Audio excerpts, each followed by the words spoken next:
The United States Department of Energy commissioned this report that I call the Time Bridge Report, because they're trying to figure out, how do we send information thousands of years into the future? And what this report is trying to explain is that it's not easy.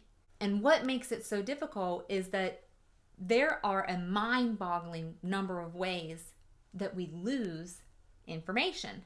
And before I even started reading this report, I was like, I don't even need this, because we already know.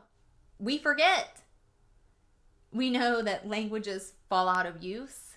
Just think ancient Egyptian, just think Latin, think ancient Greek. We know that languages change. Just consider American English versus British English. And I'm sure that we've lost all sorts of information because technology changes. So here you go. In 1977, we sent a message into space, and we used our most sophisticated technology at the time. A record. But even the way that we store information changes. And what's really scary is that for the last few decades, we have been digitizing and destroying actual physical documents, and then replacing them with these defenseless little digital files that we put all of our data on, our records, our information. These little files that corrupt, that use technology we don't even have access to anymore. And don't even get me started on the cloud. You want to talk about something that's not real. So, the thing is though, you can't just write it down either. Because just think, the libraries of Ashurbanipal, Alexandria, Nalanda, poof, burnt to a crisp. And we all know that paper is a weakling. But even if you write it in stone, that doesn't guarantee anything.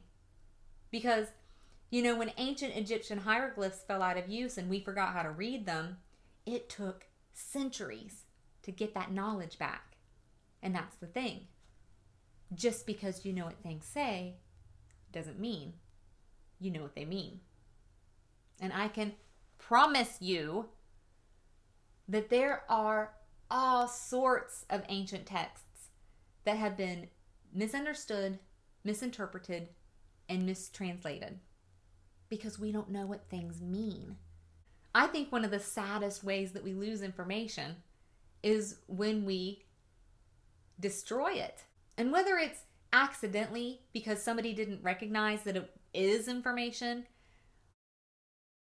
or whether it's deliberately, intentionally, maliciously, like when somebody wants to hide the truth or control the story.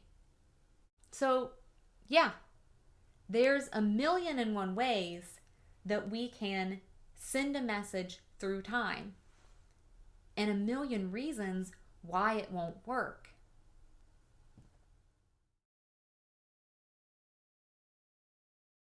Can you even imagine how much knowledge and wisdom and information that we've lost all throughout time?